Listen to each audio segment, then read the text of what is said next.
Good morning, good afternoon, good evening, everybody. Welcome on into Car Conversations with Cayden.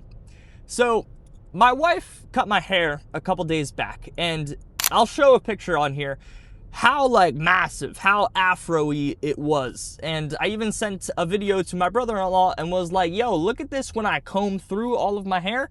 It was huge. When we had the snowstorm sweeping across the country a week ago, 2 weeks ago, yeah, crazy. So then, not to gloat, but I think my wife did a pretty fantastic job, because I'll even flash a couple more images. This is the hair that was cut. The amount on the pan does not describe how much was actually in the room. So the reason why I tell this story, and the reason why I want to emphasize these kinds of conversations, is actually billowing back to something that I recognized on social media as a whole that was actually voided. And it's this fly on the wall kind of concept throughout social media. And it's where you have this person placed in, let's say, a podcast room, and the camera reflecting what is actually seen as to be the audience is not actually capturing the audience whatsoever. It's this almost robotic feeling of man, I don't feel connected to this video, to this person whatsoever, and it's kind of just a cesspool of just spam. And I was like, this is not what social media is supposed to be whatsoever. And especially in this day and age where AI is off the rampant, you can't tell what's real, what's not real at times, and you actually have to be even more discerning. So the reason why I say that is because I was thinking about, man, I really feel like there is a gap for personalized content that is not being fulfilled whatsoever.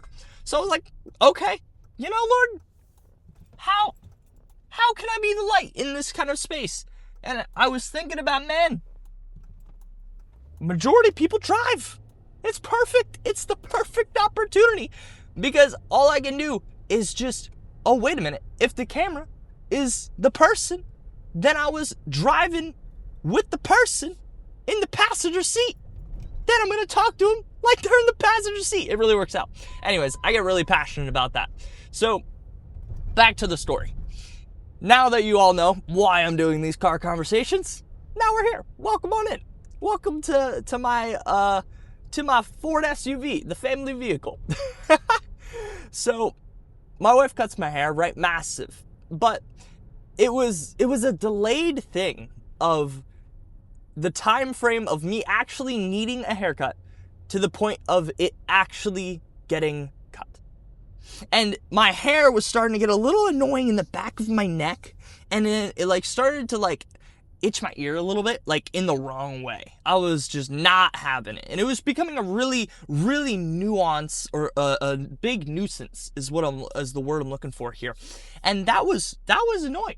I was like, I need my haircut.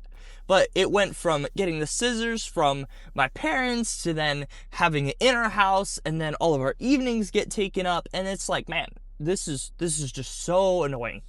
So why am I saying this? I believe that imagery was actually symbolic to pruning in our life. And while I was going through this, I had listened to a sermon that was talking about how Jesus prunes what he loves.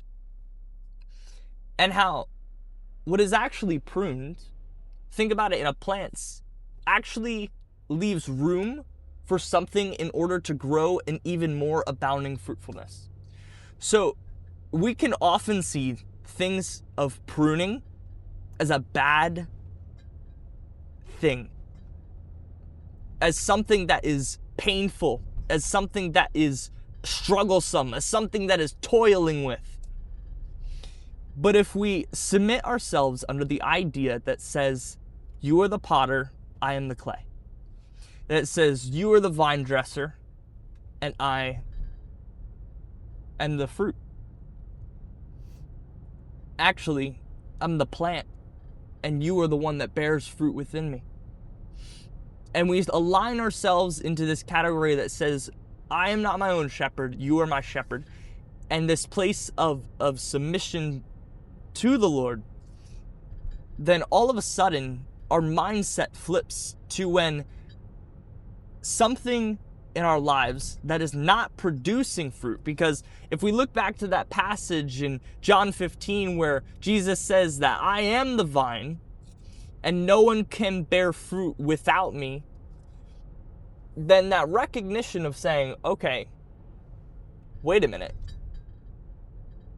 I can't bear fruit without Jesus at all, then he's going to be the one that's going to be able to see things in our lives. And that sweet conviction of the Holy Spirit, when it hits, it's going to be a noticing piece that says, yeah, that's not producing anything.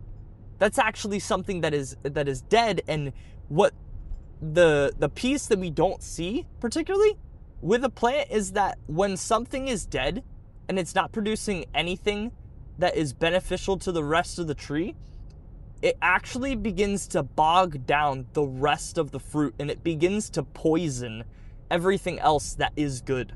It begins to infect these things that are producing good, but all of a sudden they become this slow decaying process. And there were more and more days for my hair that were becoming this slow decay. It didn't look as good on my face. I'm like, oh, I gotta record. No, doesn't look good. It does not. I do not look presentable. And those days became more and more increasing.